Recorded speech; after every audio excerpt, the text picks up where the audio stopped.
RONALD KATUSHABE, a member of African Libertarian Union and a lawyer, says activists are denied their freedom, yet activism is the only way people can use to address their dissatisfaction. Now, as a political activist, these are challenges we normally face.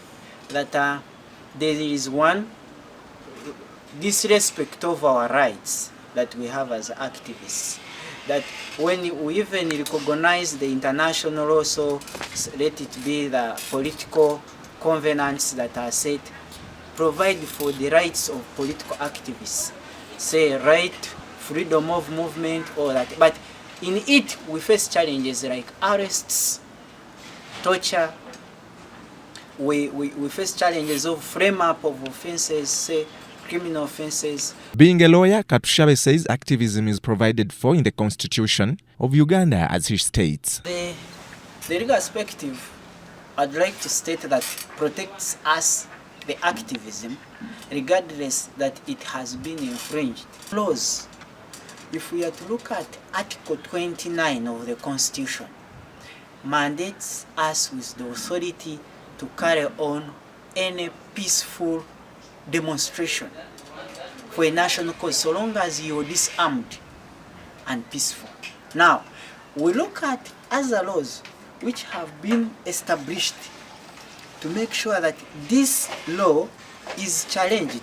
The Public Order Management Act, people call the POMA, which seeks that whenever you are to carry on such an activity of a peaceful march or what, you should first notify police. Another human rights activist, Alex Makanga, says they protest the wastage of taxpayers' money, however, through peaceful demonstrations. Taxes.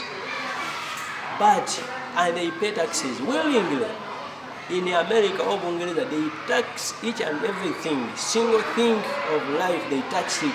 But what is different from those people?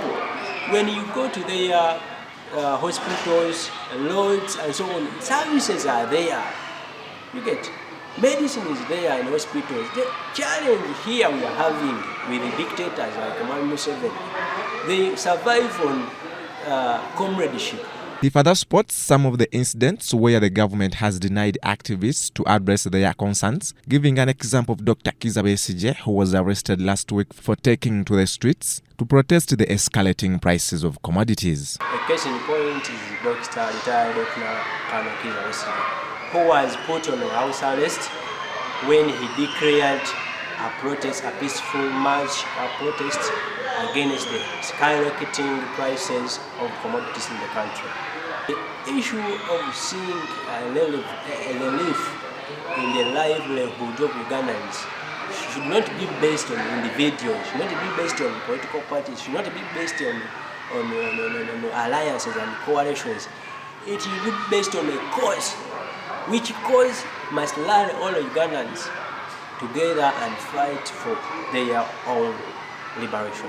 Moses Jemba has encouraged all Ugandans to always carry out peaceful demonstrations, citing that it's the only way they can earn attention from the government. Intervene in the price escalation of essential commodities. When the price of essential commodities is high, the consumers, they have no way how they can survive. The government must set up a policy which I can call the consumer protection. They protect the consumers so that they can control the price of goods and services of essential commodities. Therefore, I call upon all the Ugandans to come on the street. We demonstrate against this price escalation. Robert Sebitabamugonya for BTM News Today.